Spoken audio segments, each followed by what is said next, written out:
Labas vakaras, gerbėmėjai Baltijos televizijos žiūrovai. Šiandien mūsų televizija kviečia jūs į Klaipėdos Baltijos stadioną, kur paskutinėme Lietuvos futbolo čempionato ture susitinka čempionato lyderis Mažeikių Romar ir Klaipėdos klubas Sirius. Turnyrinė padėtis. Kaip matote, Romar ir Vilniaus BSV Žalgiris tai yra dvi komandos pretenduojančios į čempiono titulą ir mažikiečiai pirmauja vienu tašku, tai yra bet kuriuo atveju jiems už pergalės atveju jie tampa čempionais.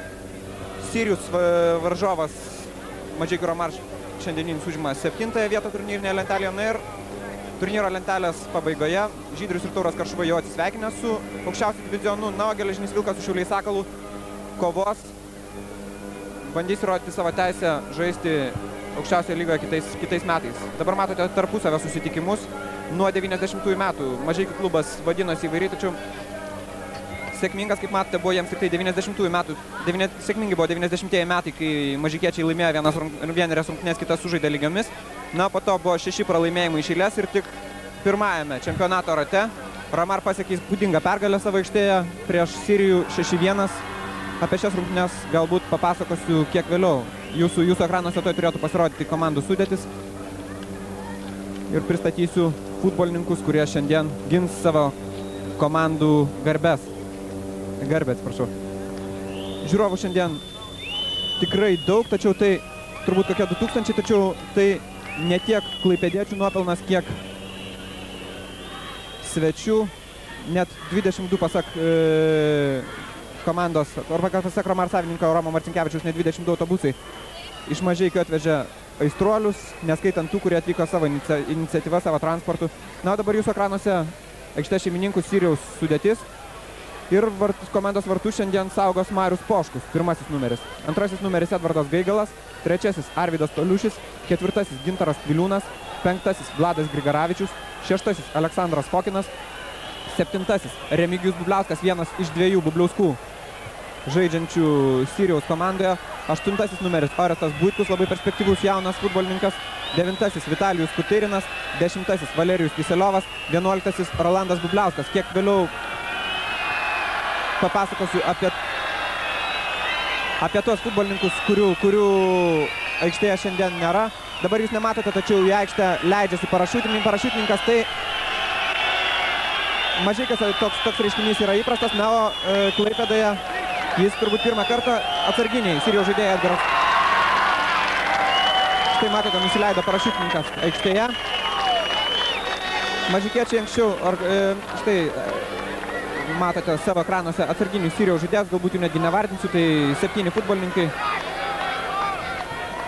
Na, o savo aikštėje Mažeikių Romar tokį panašų šou, kai virš stadiono skraido lėktuvai su užrašu Romar leidžiasi, į aikštę leidžiasi parašiutininkai, organizuoja dažnai ir tai jau tradicinis reiškinys. Na, Klaipėdos žiūrovams tai naujiena, kaip beje buvo naujiena žiūrovams Romar klubo naujas autobusas Mercedes-Benz. Na ir Romar sudėtis. Vartose pirmasis numeris Darius Dilda, antrasis numeris Darius Magdišauskas, trečiasis Egidijus Žukauskas, ketvirtasis Raimondas Žutautas, penktasis Tomas Kančelskis, šeštasis Saulius Mikalajūnas, septintasis Nerijus Gudaitis, aštuntasis Arūnas Šuika, devintasis Rolandas Vaineikis, dešimtasis Vidas Dončenka ir vienuoliktasis numeris Remigijus Pocius, komandos kapitonas Rolandas Vaineikis. Nors praėjusiame ture komandos kapitono raištį buvo uždėjęs Nerijus Gudaitis. Ir atsarginiai žaidėjai 12 numeris Vitalijus Danilčevas, 13 Saulius Vilčiauskas, 14 Gintaras Adeikis, 17 Vidmantas Vertelis, 18 Gediminas Kontautas, 21 Vaidas Žutautas. Komandos treneris Fiodoras Finkelis, antrasis treneris Saulius Vertelis, komandos menedžeris Linas Mažintas. Na, Klaipėdos stadione toliau leidžiasi parašiutininkai, lydimi skatinančių Romar aistruolių šūksnių. Kiek tylesnė Sirijaus gerbėjų stovykla. Mat, faktiškai abiejų komandų aistruoliai pasiskirstė į dvi stovyklas, susėdė priešingose tribūnose. Na ir toje tribūnoje, kur sėdi mažikiečiai, visa faktiškai tribūna mirga baltomis kepuraitėmis bei raudonai baltomis Mažeikių klubo vėliavomis. Po keletą minučių futbolininkai išbėgs aikštę. Kol kas pasakysiu, kad Sirijaus gretose šiandien nežaidžia 3 futbolininkai, 3 komandos lyderiai gavę geltonas korteles prieš paskutinio turo rungtynėse Kaune, kur Sirijus žaidė su FBK Kaunu. Taigi šiandien nežaidžia vidurio gynėjai Zenonas Zenonas Atutis ir Saulius Atmanavičius, bei saugas Lietuvos rinktinės kandidatas Audrius Žuta. Taip pat nežaidžia dar du pajėgus gynėjai Edgaras Tumasonis, Arūnas Mika. Pasak Sirijaus trenerių, abu šie futbolininkai yra prastokos formos, todėl aikštėje jas pamatysime nebent vėliau. Edgaras Tumasonis gali pasirodyti Baltijos stadiono vėje vilkėdamas 12 numerių pažymėtus marškinėlius, na, Arūno Mikos pavardė protokoliai rašyta greta 13 numerio. Matote, kaip į aikštę leidžiasi parašiutininkai. Šiandien žaidžiamas dar 5 paskutinio turo rungtynės, visos žaidžiamas vienu laiku, kad nebūtų jokių nesusipratimų, jokių galimų susitarimų.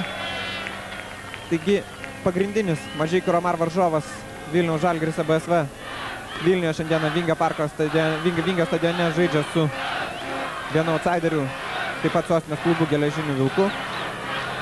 Ir tai beje labai apsunkina Geležinio Vilko padėtį, kaip jau minėjau, kovojančių dėl teisės ir kitais metais rungtyniauti Lietuvos lygoje. Geležinis Vilkas turi tiek pat taškų, kiek yra pagrindinis varžovas Šiauliai Sakalas, po 13.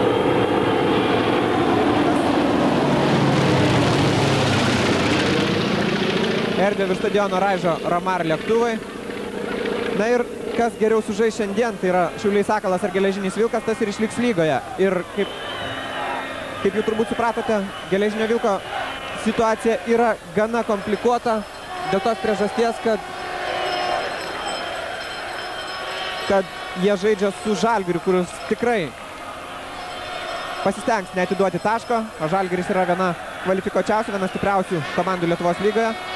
Na, Šiauliai Sakalas žaidžia su Marijampolės, su bet kokias viltis praradusių šio miesto Žydriumi. Tad šiauliečių perspektyvos vertinamos kur kas geriau. Na, o dabar matote, kaip komandos išbėga į aikštę.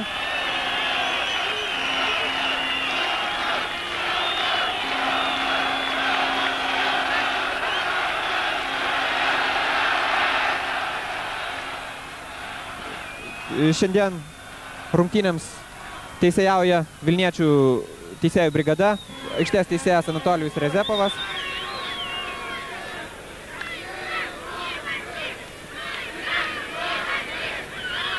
Na, komandos tuoj pradės rungtynes. Burtai lėmė, kad Romar futbolininkai atakuos kairiuosius vartus, aikštės šeimininkai klaipėdiečiai dešiniosius. Na ir pirmieji kamuolį nuo aikštės vidurio spirs Romar klubo sportininkai. Aikštės viduryje dabar abu jų puolėjai, 10 numeris Vidas Dončenka ir 11 Remigijus Pocius. Beje, Dončenka pasižymėjo pirmojo rato rungtynėse, kurios, kaip jau žinote, pirmojo rato rungtynėse tarp Romar ir Sirijaus, kurios, kaip jau žinote, mažikiečiai laimėjo rezultatų 6-1, tada Dončenka sugebėjo įmušti 3 įvarčius. Na ir vieną kartą pasižymėjo Remigijus Pocius. Sirijaus gretose tada įvartį pelnė Linas Jakovlevas, dabar komandoje nežaidžiantis, jis rungtyniauja antrosios Lietuvos lygos Klaipėdos Jogintos klube. Na ir rungtynės prasidėjo. Dar kartą priminsiu, kad jiems teisėjauja aikštės teisėjas Anatolijus Rezepovas.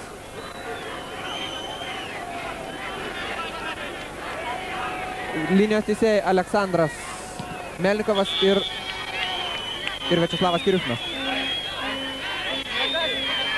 Pirmasis baudos smūgis. Prie kamuolio trečiasis Mažeikių Romar komandos numeris Egidijus Žukauskas. Kamuolys buvo adresuotas baudos aikštelę esančiam Remigijui Pociui ir smūgis į vartus. Pirmasis smūgis Remigijus Pocius. Turėjo pirmąją galimybę šios dienos rungtynėse pasižymėti Klaipėdos Ara, kuris šiandien Vilniuje susitinka su Paneriu. Paminėjau jau dar viena pavojinga situacija.